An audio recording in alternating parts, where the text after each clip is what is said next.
Eh bien, de personnes qui sont faibles et qui ont tout à apprendre de la vie. Alors pour sensible à la défense des personnes et de ceux qui sont les plus démunis.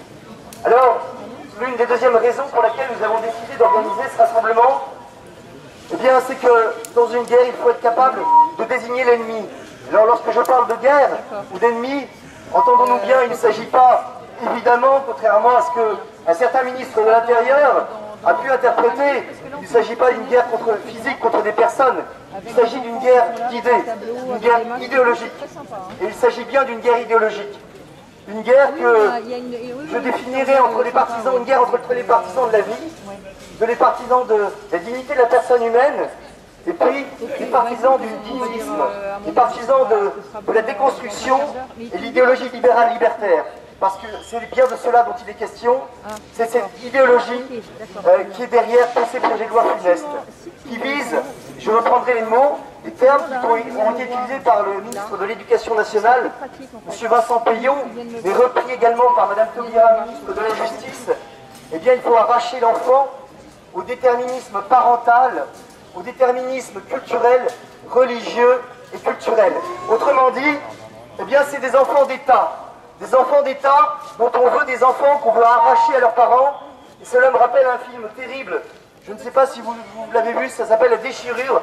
Un film sur l'idéologie des Khmers rouges qui sont arrivés au pouvoir. Et on voit dans cette scène un tableau terrible où on voit un père et une mère.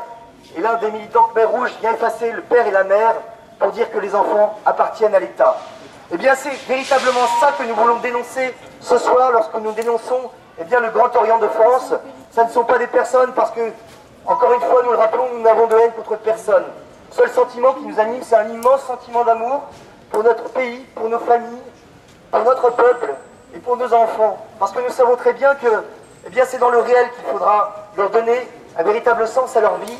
Le réel, c'est que ces enfants, ils le savent très bien, c'est un père et une mère. On veut leur apprendre à ces enfants que finalement, eh bien, tout ça, ce ne sont que des constructions idéologiques qui n'ont pas de papa mais pas de maman, et que, c'est la dernière qui vient de sortir, eh bien, papa peut porter une robe. Ce ne sont pas, c'est pas une blague, c'est la dernière trouvaille, mais nous sommes effectivement dans un plein délire idéologique. Cela pourrait faire rire, mais cela n'est pas drôle lorsqu'il s'agit d'enfants, lorsqu'il s'agit eh bien, de personnes qui sont faibles et qui ont tout à apprendre de la vie. Alors pour ces deux raisons, effectivement, nous avons pris cette initiative qui peut sembler déplacée, qui peut sembler périlleuse, qui peut sembler aller à contre-courant, effectivement, de tous les schémas mentaux dans lesquels on veut nous enfermer. Eh bien, nous pensons au contraire qu'il faut libérer la pensée, il faut libérer l'esprit, il faut être de véritables libres penseurs au sens authentique du terme.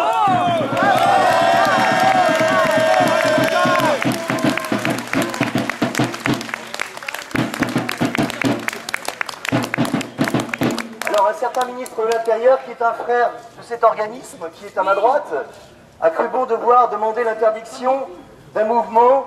Mais comment peut-on demander l'interdiction d'un mouvement qui n'a pas de statut légal? Et bien plus, comment peut-on demander l'interdiction d'un mouvement si l'on fait fi de toutes les lois et de toutes les règles au nom desquelles on prétendrait l'interdire? Monsieur Valls est non seulement un homme compétent, nous rappellerons deux choses. C'est que pour interdire un mouvement, il faut deux éléments juridiques. Le premier, c'est que ce mouvement est appelé à la haine contre les personnes. À aucun moment, évidemment, nous n'avons appelé à la haine contre les personnes, vous comprenez bien. Nous désignons des ennemis idéologiques. Notre combat est un combat d'idées. Le deuxième élément, c'est qu'il faudrait que ce mouvement appelle eh bien, à des manifestations armées. Nous savons très bien, je rappellerai que notre résistance, la résistance à laquelle nous appelons, c'est une résistance pacifique. Parce que face à la violence, face à...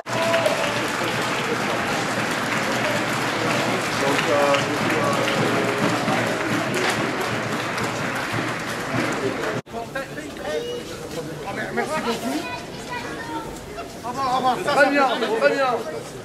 Pour écrire plein de nouvelles lois. Alors, avant tout, alors déjà, qui fait pipi debout ici? Qui fait pipi debout?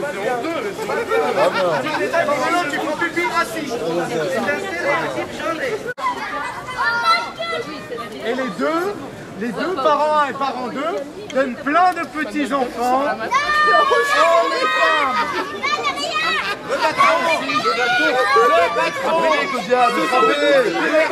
D'horribles fascistes réactionnaires. Ce sont les fascistes réactionnaires. L'enfance est déjà pervertie par ce déterminisme familial, ethnique et social. Et maintenant, ça va cesser. Avec nos frères, nous avons longuement conversé sur le sujet. Et maintenant, tout le monde fera pipi assis.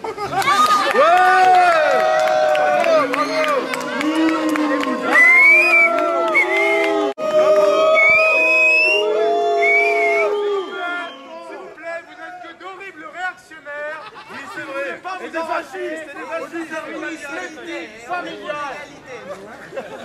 Allez, Marc. Vraiment. Comment vous savez que j'ai un masque? Vous dites que c'est contre nature. Vous n'avez pas honte.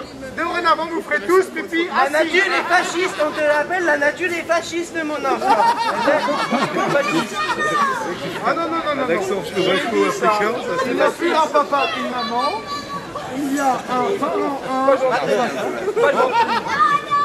Ah, ça suffit.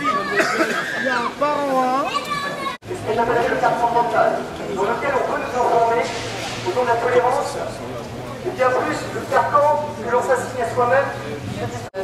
Il y a quelques décennies, un célèbre homme russe qui s'appelait Alexandre Solzhenitsyn nous disait « Celui qui résiste ne tombe jamais, il n'y a que le fuyard qui tombe. » Eh bien, nous pensons qu'il faut rester debout, et qu'à l'inverse, ceux qui fuient finissent toujours tôt ou tard par tomber. Si nous avons pris l'initiative de faire cette manifestation dans le Grand Orient de France, c'est pour dénoncer les véritables causes de ces lois qui portent atteinte à la...